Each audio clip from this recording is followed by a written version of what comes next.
Assalamualaikum warahmatullahi wabarakatuh.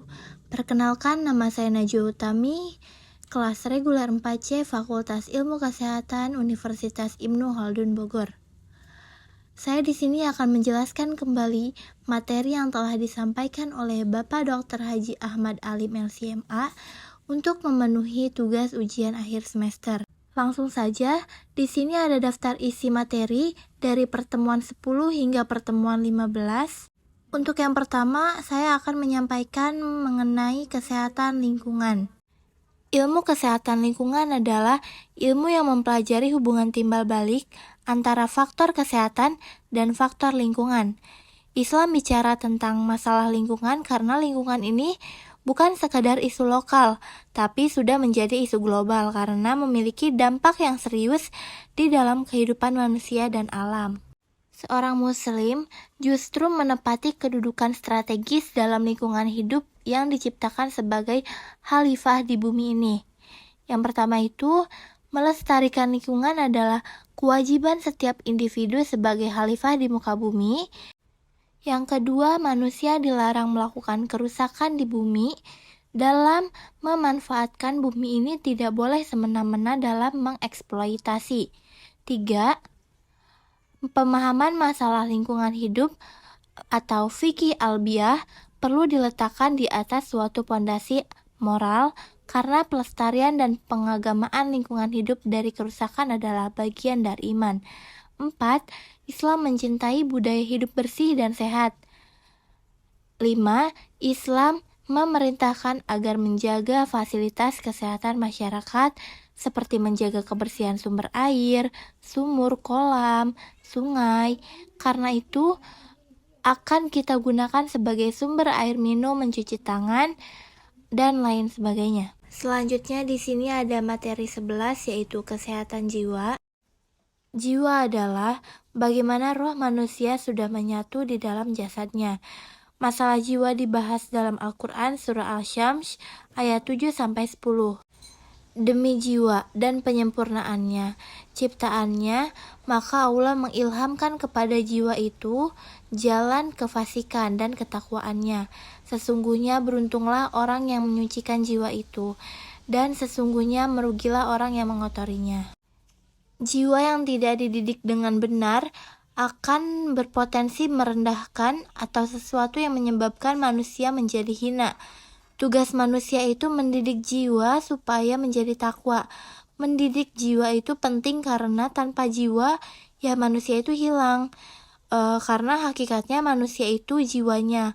Allah tidak melihat fisik manusia, tetapi Allah melihat kesucian jiwanya. Menurut Imam Al-Ghazali yang dituliskan dalam bukunya yang berjudul Minhajul Abidin, ada 3 perkara yang mengotori jiwa. Yang pertama itu manusia terlalu cinta pada dunia. Manusia jika terlalu cinta pada dunia, mereka akan lalai sehingga menyebabkan orang itu benci atau lupa mati. Yang kedua, terlalu bergantung pada makhluk, yang disebabkan terlalu berkepentingan, terlalu pamrih, terlalu berharap terhadap makhluknya, jadi terlalu bersandar terhadap manusia, terlalu bersandar kepada makhluk. Jika jiwa kita ini terlalu disandarkan terhadap makhluk, maka akan lemah. Diibaratkan dalam Al-Quran itu selemah laba-laba yang bergantung dengan sarangnya. Yang ketiga itu ada gangguan dari bisikan syaiton.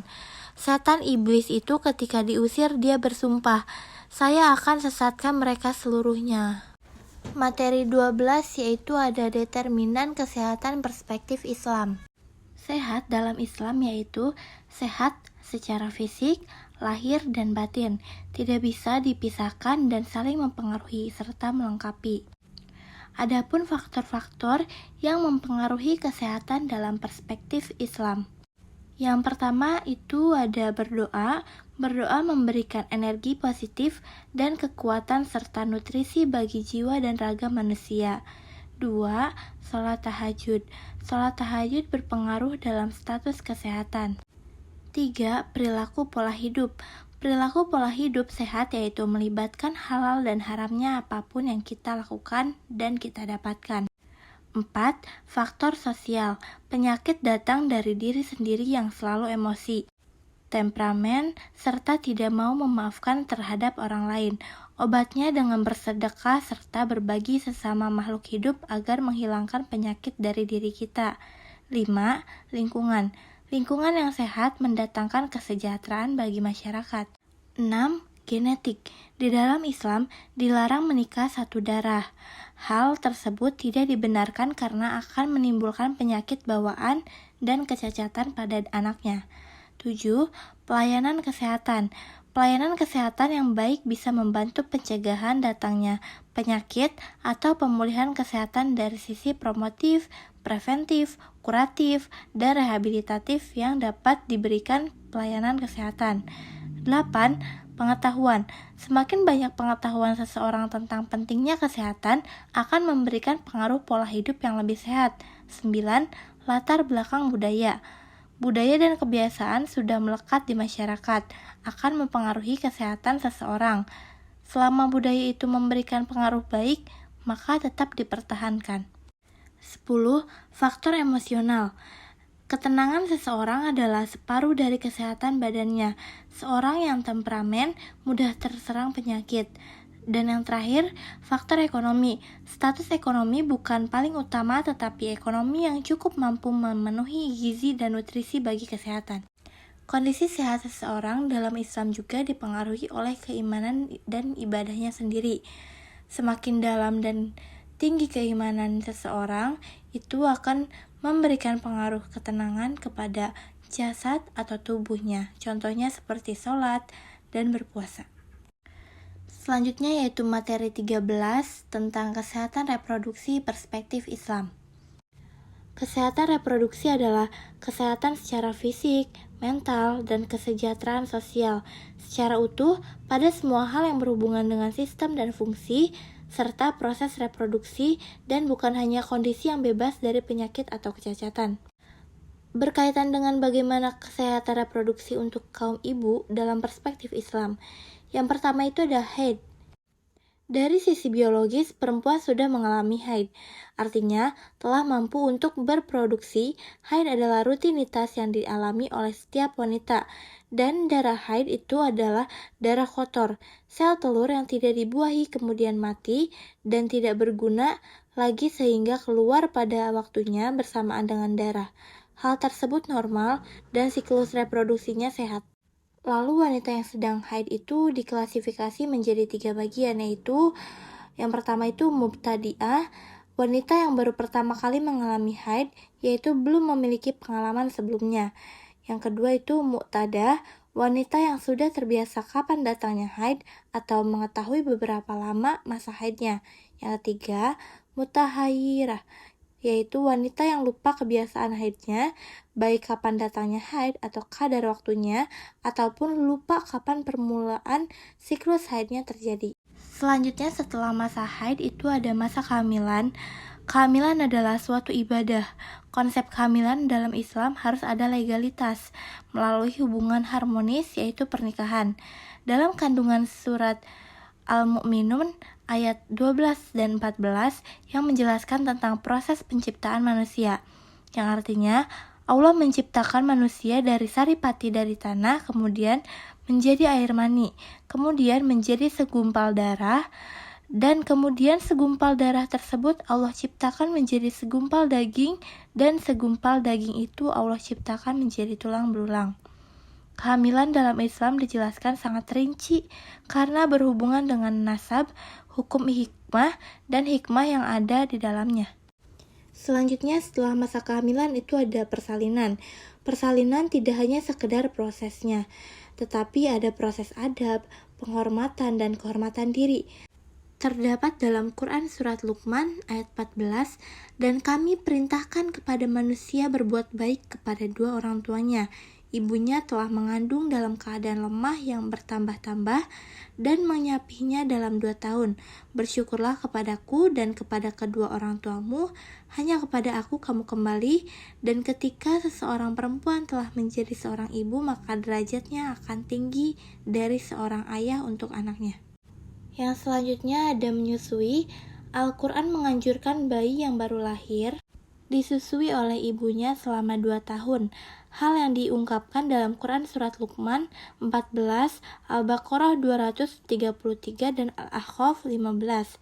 Ada kemuliaan bagi para ibu yang sedang dalam masa menyusui, diberikan keringanan untuk tidak menjalankan puasa Ramadan dan tidak perlu mengganti di luar bulan Ramadan, namun cukup menggantinya dengan membayar fidyah. Keringanan ini diberikan oleh Islam karena ibu menyusui dan ibu hamil digolongkan pada orang dalam kondisi berat untuk berpuasa. Selanjutnya ini yang terakhir itu perawatan. Seorang ibu masih mempunyai kewajiban untuk mendidik dan merawat anaknya. Selanjutnya materi 14 yaitu menanggulangi wabah LGBT. Allah berfirman, "Sesungguhnya aku telah menciptakan hamba-hambaku dalam keadaan lurus sesuai garis fitrahnya. Penyimpangan fitrah terjadi karena pengaruh lingkungan, pengaruh keluarga, dan pengaruh diri yang disebabkan oleh bisikan setan, karena kebodohan atau karena syubhat, sehingga yang terjadi adalah perkara yang harusnya haram dihalalkan dan yang halal diharamkan." Studi kasus dalam Al-Quran tentang kaum Nabi Lut. Disebutkan dalam surah Asy-Syu'ara di mana terjadi penyimpangan laki-laki suka sama laki-laki atau penyuka sesama jenis. Kaum Nabi Lut ini diajab oleh Allah disebut dalam surat Hud ayat 83. Selanjutnya realitas yang kita lihat saat ini, penyimpangan yang dikhawatirkan oleh Nabi Muhammad telah terjadi di tengah-tengah zaman penuh fitnah seperti saat ini dan muncul ideologi atas nama kebebasan dengan simbol LGBT. Atas nama seni dan kebebasan bahkan dilakukan serta dikonserkan dan banyak orang-orang yang mengantri untuk membeli tiketnya. Selanjutnya, upaya pencegahan ideologi, paham, dan perilaku penyimpangan agar tidak tersebar di tengah masyarakat. Yang pertama, memperbaiki akidah atau paradigma berpikir masyarakat dengan mengenalkan bahwa manusia lahir secara fitrah. Jadi tidak ada fitrahnya LGBT disebabkan karena keturunan. Nah, meluruskan cara pandangan bahwa Allah SWT tidak menciptakan dan tidak menghendaki kaum LGBT, diperbaiki cara berpikirnya dan diluruskan dengan ilmu agar bisa menanggulangi gerak ruang lingkup dan ideologi yang berbahaya atau menyimpang ini. Yang kedua, diterapi dari sisi sikap. Jangan sampai tasyabuh serupa atau laki-laki menyerupai wanita dan wanita menyerupai laki-laki. Ini salah satu hal yang dilaknat oleh Allah SWT, serupa dan menyerupai dari tampilan fisiknya, gayanya, mimik bicaranya, cara berpakaiannya atau bersikapnya. Upaya yang dilakukan itu salah satunya terapi dengan cara diruqyah. Selanjutnya materi yang terakhir itu pelayanan kesehatan Islami. Langsung aja nilai prinsip yang harus dibangun dalam memberikan pelayanan kesehatan Islami yaitu yang pertama nilai ihsan. Ihsan itu kita melakukan pelayanan dengan cara yang paling maksimal dan terbaik. 2. Nilai ramah atau nilai kasih sayang. 3. Nilai an-nusrah atau nilai pertolongan. 4. Prinsip al-manfah, nilai manfaat. 5. Prinsip al-asyur atau memberikan kemudahan. 6. Prinsip ma'ruf atau berbuat baik kepada orang lain sesuai urufnya. 7. Prinsip as-surur atau memberikan kebahagiaan. Dan yang terakhir itu prinsip ukhuwah atau membangun tali persahabatan. Selanjutnya, islamisasi masyarakat.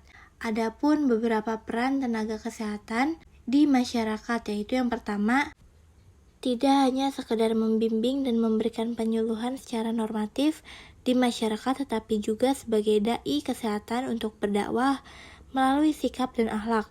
Nabi Muhammad SAW menjadi contoh teladan bagi Nabi adalah sebaik-baiknya manusia yang berakhlak, maka sebaik-baiknya umat Nabi adalah yang baik akhlaknya.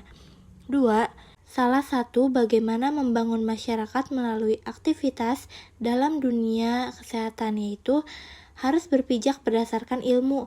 Jika mendapatkan suatu informasi harus dicek terlebih dahulu kebenarannya. 3. Harus memiliki prinsip dan niat dalam melakukan penyuluhan dalam masyarakat dengan melakukan dakwah khairul ummah, yang artinya harus selalu memiliki keinginan kuat bagaimana menyelamatkan dan menyehatkan masyarakat dan menjadikan masyarakat sebagai komunitas pilar peradaban. Mungkin cukup sekian penyampaian materi dari saya. Kurang lebihnya mohon maaf. Wassalamualaikum warahmatullahi wabarakatuh.